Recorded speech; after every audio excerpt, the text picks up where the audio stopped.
1,000 pesos, kasya nga ba sa 9 meals?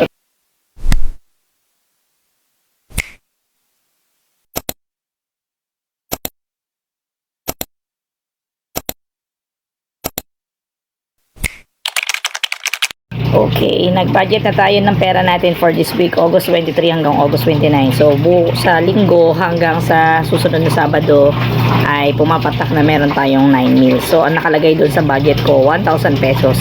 So, hindi ko malaman ngayon kung paano ko pagkakasyahin ang 1,000 pesos para sa 9 meals namin mula sa linggo hanggang sa susunod na Sabado.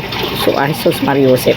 So, bakit 9 meals lang? Kasi yung Monday to Friday namin ni Brent ay may nakaalat na food allowance namin dahil kumakain ako sa school, so umorder ako sa canteen, and then si Brent naman ay binibilang ko naman siya ng mga ulam na pwede niyang lutuin para sa kinabukasan. Nagbabaon siya ng kanin at ulam, pero binibili ko na yung mga babaunin niya sa hapon. Okay.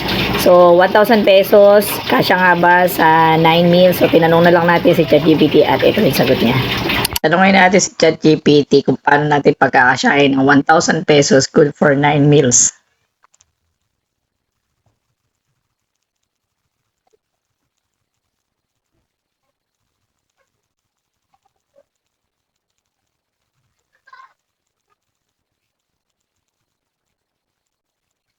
Oo, kaya natin pagkasyahin ng 1,000. So, ito yung mga ibinigay niya.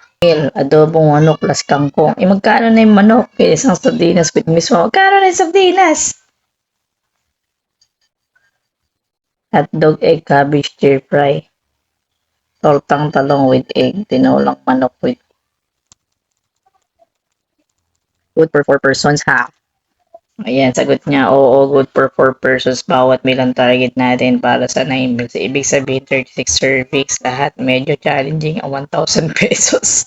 Pero kaya kong budget friendly talaga ang ingredients at may ilang ulo na may kulay itlog para madagdagan ng volume. O kahit si ChatGPT, hirap na hirap mag-budget.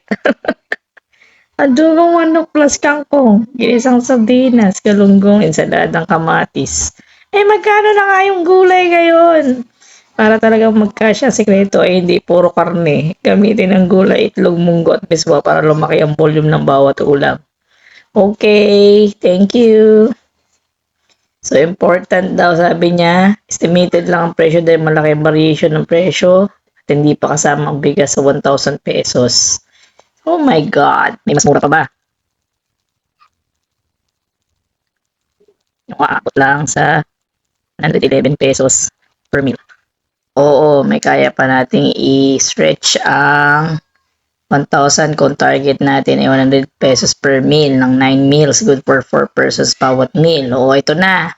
Tortang talong na lang with kamatis, ginisang munggo na may malunggay, ginisang repolyo na may itlog, sardinas, miswa sayote, ginisang sayote at itlog, tokwa, toyo, suka, pipino.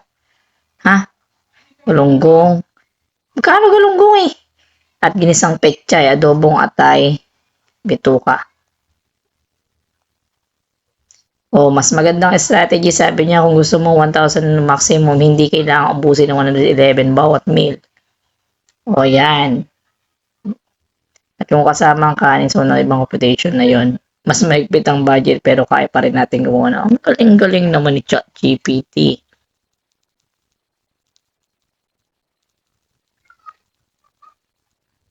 Oo, diba sumasagot talaga siya? Walang anuman, masaya akong nakatulong. Sana makatulong yung meal plan para tipid sa budget pero busog at masarap pa rin. Hindi kailangang malang ulam para maging masarap. Discarding lang sa budget. Enjoy sa pagluluto, Ma'am Dalen. Galing talaga to eh.